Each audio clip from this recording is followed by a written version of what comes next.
у нас за пределами Российской Федерации в нескольких странах уже созданы свои ассоциации, диаспоры и так далее. И одна из этих диаспор называется Сахаканадская диаспора. Председателем Совета Саха-диаспоры является и руководителем Сахаканадской диаспоры является Анатолий Петрович Лазарев. Пожалуйста, Анатолий Петрович,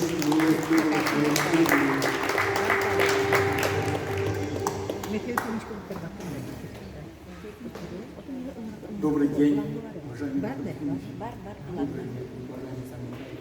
Добрый день, участники первого форума и гости первого форума «Сатиш». Спасибо за предоставленную мне возможность выступить на этом очень важном для нас, зарубежных якутян, первом форуме «Сатиш», который проводится в рамках празднования столетия родной республики. История миграции у народа Саха пока недостаточно изучена. Но достоверно известно, что первые иммигранты народа Саха оставили себе только хорошие воспоминания в странах проживания, стали уважаемыми гражданами. Основная миграция из республики пришлась на конец 20-го, начало 21 века. За последние 10-15 лет сравнительно много наших земляков осели жить за границей, за пределами России. На сегодня якутяне живут на всех континентах нашей планеты. Кто-то поехал учиться и остался, кто-то нашел свою вторую половину, а кто-то просто решил попробовать пожить и поработать за рубежом. Нашим землякам свойственна высокая способность к быстрой адаптации к новому месту жительства и новым условиям работы в другой стране. Это и неудивительно, потому что у нас в Якутии мы с детства закаляемся. Зимой лютыми морозами, а летом изнуряющей жарой, сказать, африканской жарой. Наших земляков, проживающих за рубежом, отличает от других иммигрантов высокая устойчивость к разного рода жизненным ситуациям и упорство в достижении своей цели. Недаром говорят, Саха милой, а вот это не якут упрям, а сын его еще упрямее. Все эти качества позволяют нашим землякам не затеряться в общей массе мигрантов и сохранить свою самобытность. Наши земляки работают в различных отраслях общества. У нас есть ученые, врачи, специалисты, IT-технологии, финансисты, инженеры и многие другие специалисты. Среди наших земляков есть бизнесмены, в том числе и те, кто хочет продвигать местные якутские бренды за границей. Есть идея создания якутских торговых домов за границей. Я думаю, что, будучи патриотами Родины, наши земляки готовы помогать республике, несмотря на все изменения внешних условий и в любых ситуациях. Мы в постоянной и близкой связи с республикой.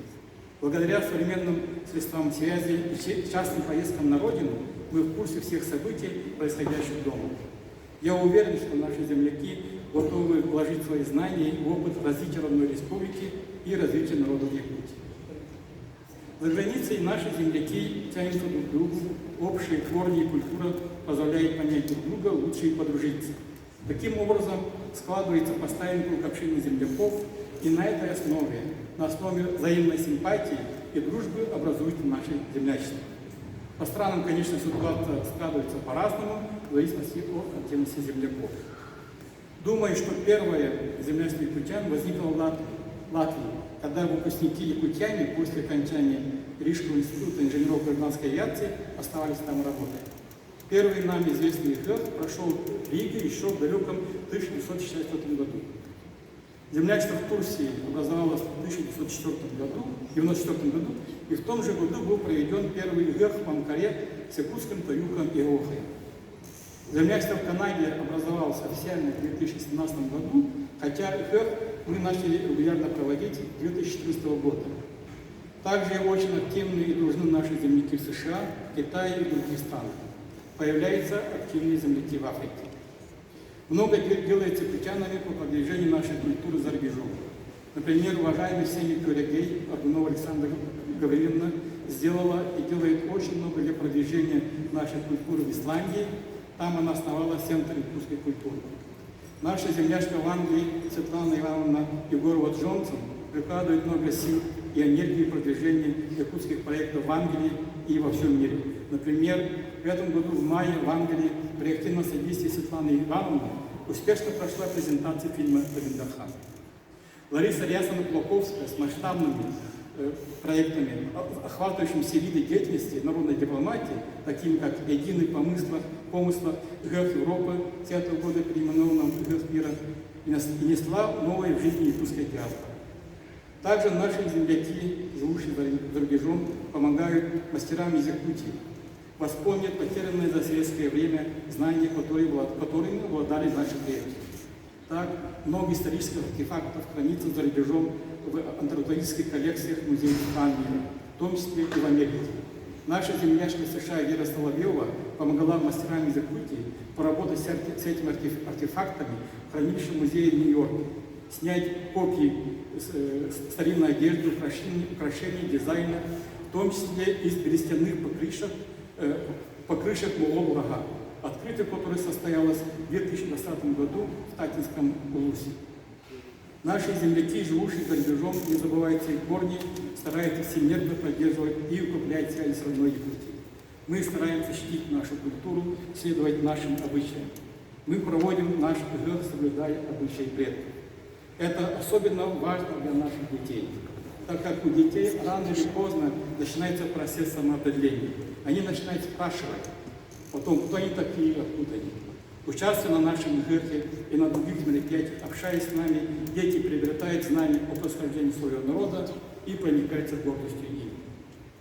Хочу рассказать вам коротко об организации международной саха-диаспоры.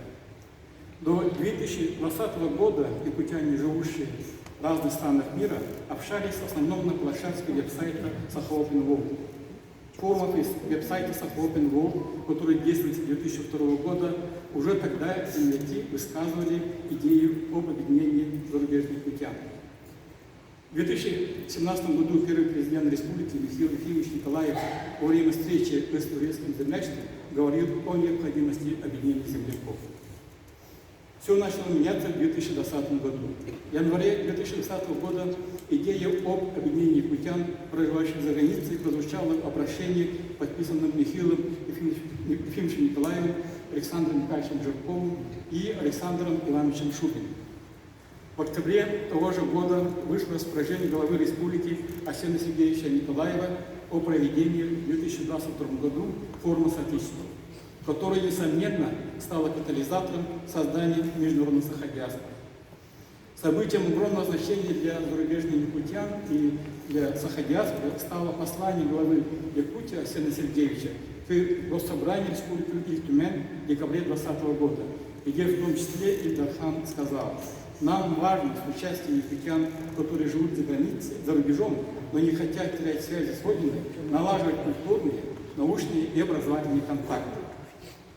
На волне поддержки руководства республики с конца 2020 года энтузиасты, земляки, проживающие в разных странах мира, начали формирование международной саха-диаспоры. За это время мы разработали и после обсуждения приняли устав саха-диаспоры как общественной организации. Избрали совет саха-диаспоры из 14 человек. У саха-диаспоры есть собственный гимн, созданный Мирой Юшкановой из Китая. Движущей силой объединения стали наши земляки: Лариса Рясна-Плоковская из Сербии, Матрена Егорова из Турции, Вера Диалова из Сенегала, Марина Яковлева, Вероника Попова и Вера Соловьева из США, Галина Чубина из Венгрии и Анатолий Лазарев из Канады. На сегодня у нашей международной саха-диаспоры есть веб-сайт Саха Open World, YouTube-канал. Подкасты выходят на всех платформах мира от Spotify до Амазона. На сегодня нам дали интервью уже около 100 интересных якутян из разных стран мира и разных сфер жизни. Всего работает 15 журналистов-энтузиастов, ведущих эфиры на якутском, русском и на английском языках. Организация и проведение первого форума соотечественников стало поворотным моментом в развитии саха-диаспоры и развития отношений между республикой и зарубежными якутянами. Во время подготовки форума резко активизировалась деятельность саха-диаспоры. Появилось много активных зарубежных якутян, мы сильнее сплотились и ближе подружились, пусть и заочно. Мы благодарны за всемирную поддержку Министерства внешних связей и по делам народов республики по главе с Гаврилом Карелиным. Большую помощь нам оказывают сотрудники министерства. Особенно хочется сказать большое спасибо руководителю отдела международного сотрудничества Никифоровой Аталине, который напрямую с нами помогает решать все возникающие вопросы. Празднование столетнего юбилея республики имеет для саха-диаспоры огромное значение. Мы, пусть заочно на расстоянии, вовлечены во все праздничные мероприятия, проходящие в этом юбилейном году. Празднование столетнего юбилея родной республики для нас означает, что государственность республики стабильно развивается и неуклонно продолжает его социально-экономический рост. Все мы радостью видим, как строится, вводится в жизнь социально значимые, социально важные объекты, как кардиоцентр, онкологический центр. В моем родном Вельмишске недавно ввели строй дворец культуры и вовсю строится современный медцентр. В заключение хотел бы сказать, что на сегодня Саха-диаспора как общественная организация создана, действует и развивается.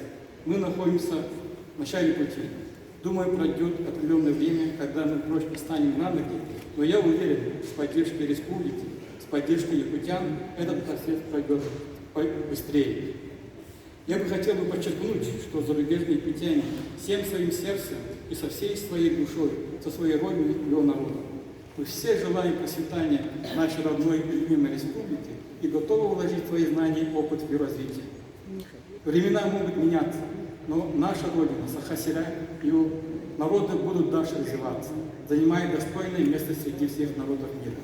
Еще раз поздравляю всех со столетием родной республики. Пусть Саха-Сиря здравствует и процветает.